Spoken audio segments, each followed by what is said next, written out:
Welcome to the Promise Academy guys. आज हमारा lecture number 2 होगा Indian equity non fund based. ये बहुत ही स्वीट सा छोटा सा चैप्टर है।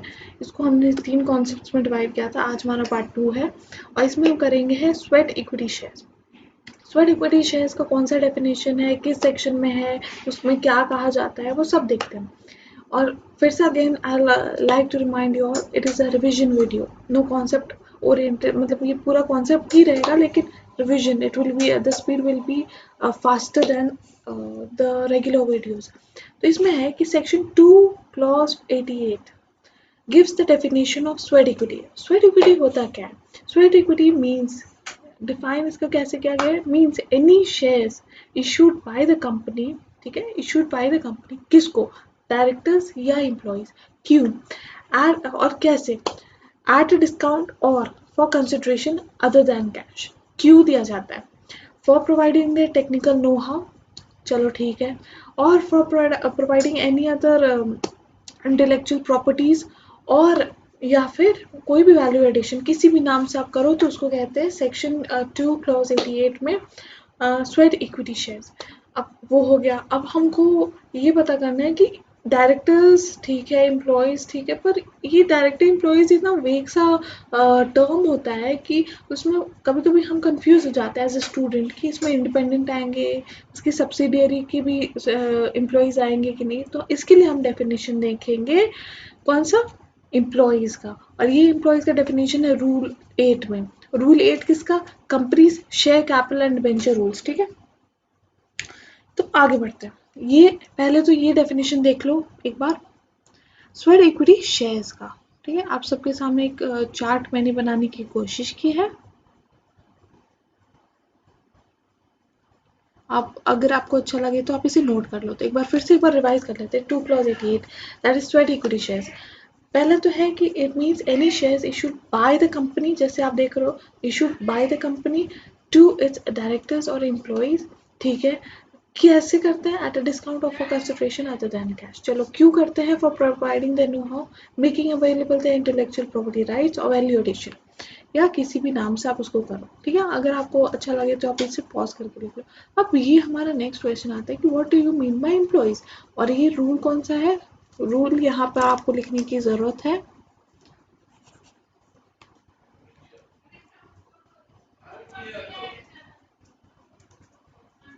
Just a second.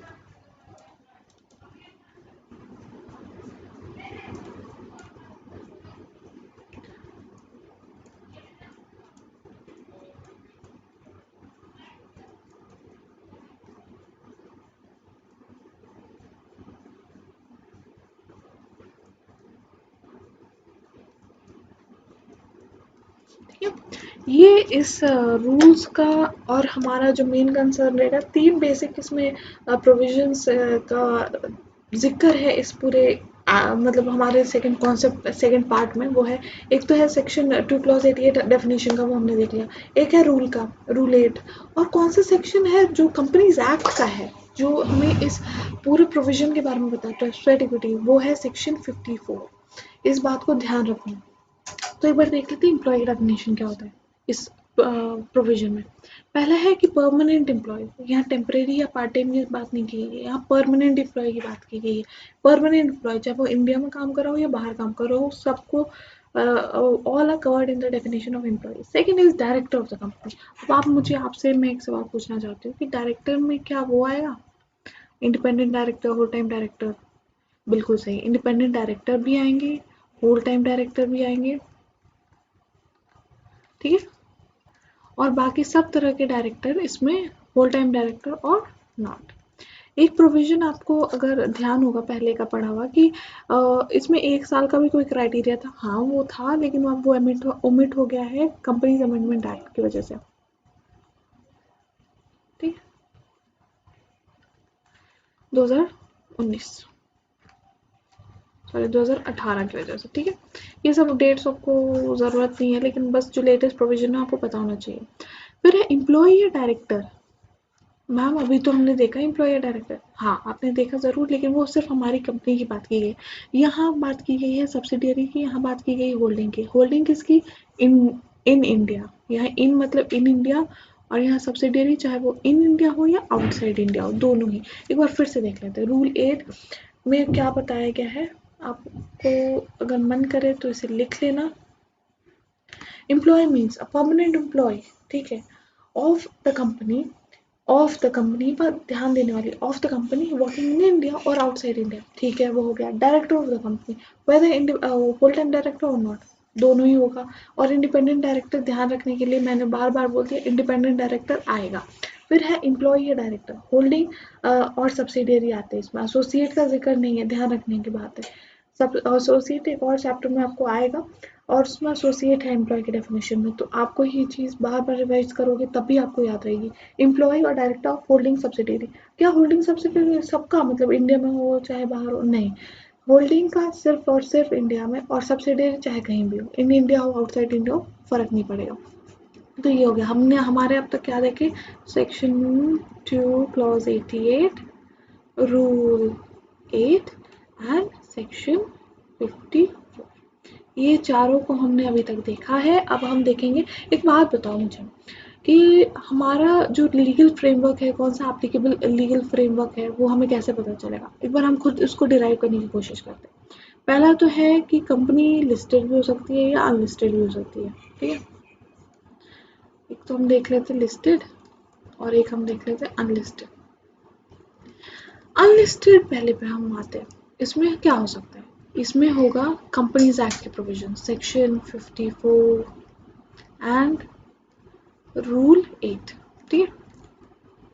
और एक बात बताओ, क्या सेबी पे, जस्ट अ सेकेंड, हाँ, क्या लिस्टेड पे सेबी रेगुलेशंस लगते हैं या अनलिस्टेड पे लगते हैं। लिस्टेड पे लगते हैं, बिल्कुल सही, आप एकदम सही बोल रहे हो।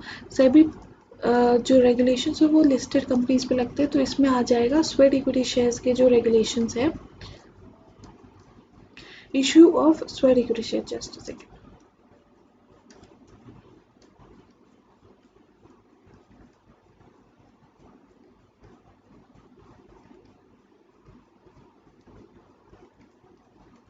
जो रेगुलेशंस है वो एप्लीकेबल होगा। तो एक बार आपको समझ आ गया, कंपनी अगर लिस्टेड है तो उस पर सेबी के रेगुलेशंस आएंगे, अनलिस्टेड है तो उस पर कंपनीज एक्ट आएगा। और कंपनीज एक्ट का कौन सा सेक्शन आएगा, सेक्शन 54 और rule 8, done, this is done. अब हम आएंगे एक बार सेक्शन 54 क्या कहता है उसके बारे में एक बार देख लेते हैं। सेक्शन 54 कहता है कि आपको अगर स्वेट इक्विटी ऑप्शंस या शेयर्स इशू करने हैं तो आपको एसआर लगेगा। एसआर में आपको चार चीज़ें बतानी होगी। पहला तो है कि आप किसको इशू कर रहे हो, क्लास, ठीक, क्लास ऑफ शेयर होल्डर्स।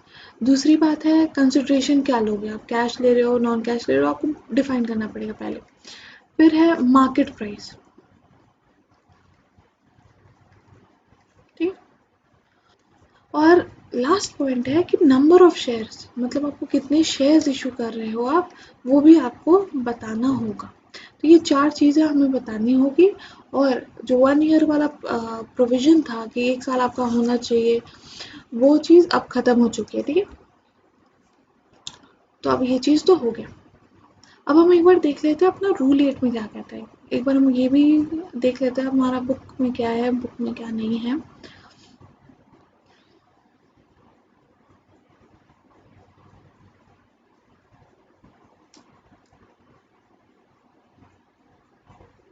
हाँ, यहाँ से है हमारा, एक तो डेफिनेशन हमने देख लिया, चलो ठीक है।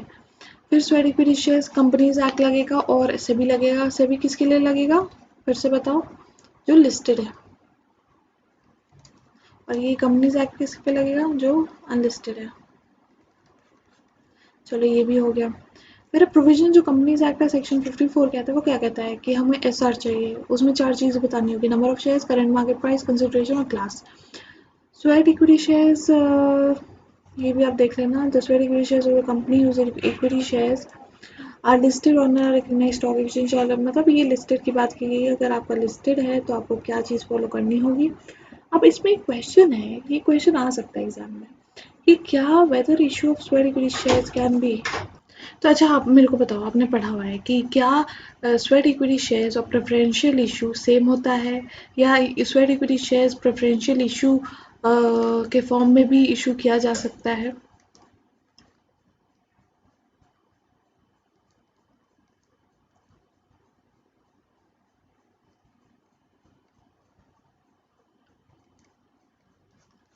The question is no.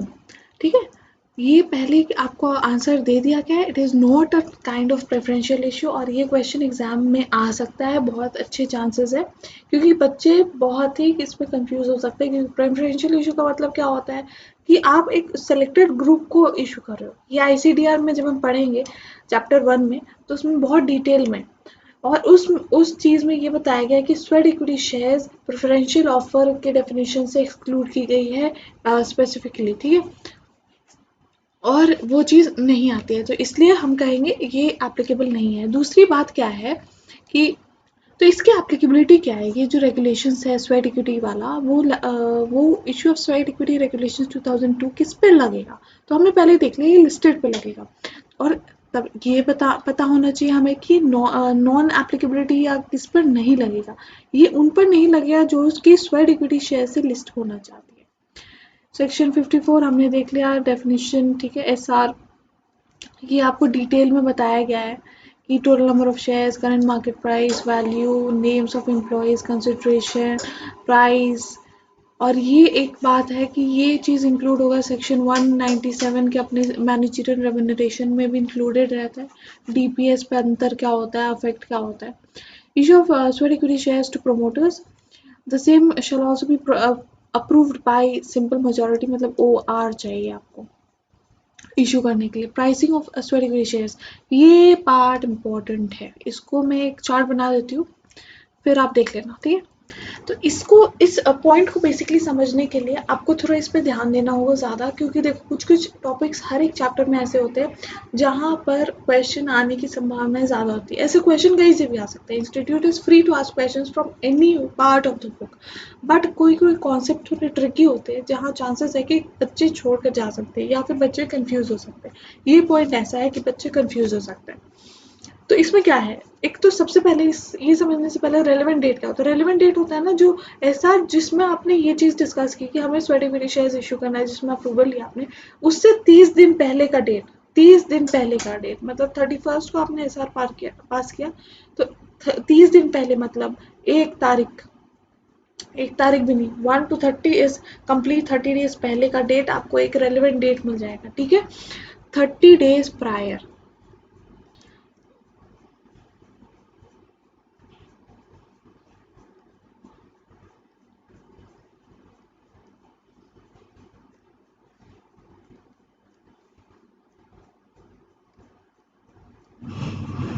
It will be the relevant date. ठीक है, 1 जुलाई हमारा रेलिवेंट डेट आ गया। अब आप पूछोगे मैम इस रेलिवेंट डेट का क्या रेलिवेंस है। बेसिकली रेलिवेंट डेट का क्या रेलिवेंस है, रेलिवेंट डेट का रेलिवेंस ये है कि हमको उस समय से कैलकुलेट करना है कि हमें प्राइसिंग कैसे करना है। बेसिकली प्राइसिंग होगा higher of the following. Higher of the following किसका किसका, जो हमारा वीकली हाई एंड लो आता है ना, वीकली हाई एंड लो, क्योंकि देखो 5 दिन ही ट्रेडिंग होती है, उसमें भी अगर कोई छुट्टी वुट्टी आ गई तो 5 दिन ही से कम हो जाता है, लेकिन एक वीक में 5 डेज ट्रेडिंग होती है।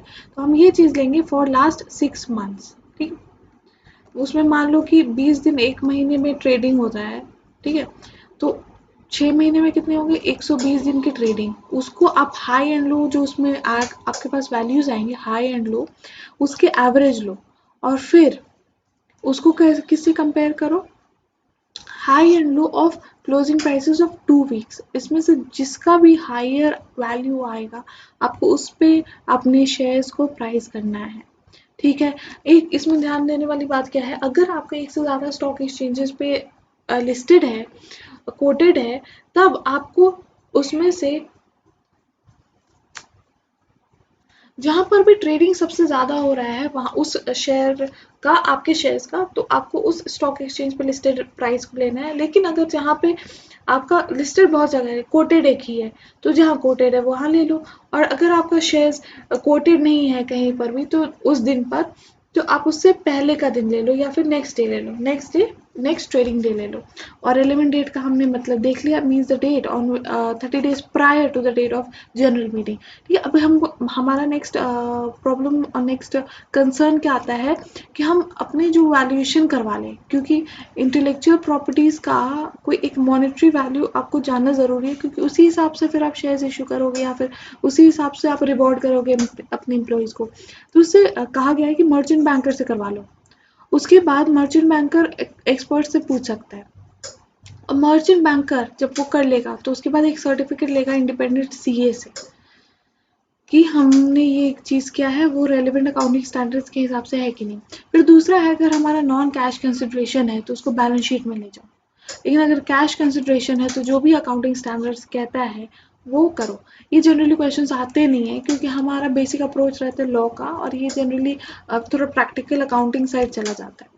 और जो ऑडिटर का सर्टिफिकेट है वो जनरल मीटिंग में बताना पड़ेगा, क्योंकि देखो इसमें फ्रॉड होने के चांसेस बहुत ज़्यादा हाई हो जाते हैं, क्योंकि जहाँ एक वैल्यू नहीं होती है तो आप एक चीज़ जिसकी वैल्यू कोई फिक्स्ड वैल्यू नहीं है तो आप उसको 10 रुपये भी कह सकते हो और कुछ 10 लाख भी कह सकते हो। तो ये ज़रूरी है इसको डिफाइन करना कि ये है कि ये है, और उसके हिसाब से फिर अपने एम्प्लॉयज़ को रिवॉर्ड देना। ठीक है। सीलिंग ऑफ मैनेजरियल लिमिट, जैसे हमने कहा कि जो भी हम शेयर्स यहाँ इशू करेंगे 197 में इंक्लूड होगा। ठीक है। लॉक इन 3 साल का लॉक इन होगा। कहाँ पर है, कहाँ पर है, हाँ यहाँ पर है, 3 years लॉक इन। लिस्टिंग तभी करवा सकते हो अगर आपने वो रेगुलेशंस फॉलो किए हैं। टेक ओवर कोड भी लगेगा। फिर ये प्रोसीजर, प्रोसीजर कुछ नहीं है, बस एक रिविजन है सेम। ये हम करेंगे पार्ट 3 में।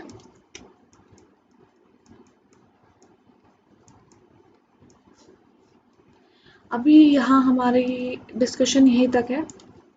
पहला क्या है कि बोर्ड मीटिंग करो, फिर बोर्ड मीटिंग में वो प्रपोजल लेके आओ, और जो एजेंडा होगा जनरल मीटिंग में वो डिस्कस करो। ठीक है। स्वेट इक्विटी शेयर्स अगर प्रमोटर को लेना है तो देना है तो शेयर होल्डर का परमिशन लो, वो जनरल मीटिंग होल्ड करो। It should be noted that the company चलो। हाँ, ये आपको एक लिमिट, ये बहुत ज़रूरी है, इंपॉर्टेंट है, जो हमारे ऐसे मॉड्यूल में नहीं है लेकिन इसमें है। और कई बच्चे ये पॉइंट को छोड़ के जाते हैं, इनको लगता है ये पूरा रिविजन है, तो कुछ कुछ पॉइंट्स आपको मिल जाते हैं ऐसे। तो इसमें दिया गया है ना, आप एक साल में कितना इशू कर सकते हो, 15% ऑफ एग्जिस्टिंग शेयर कैपिटल, और या फिर ₹5 CR,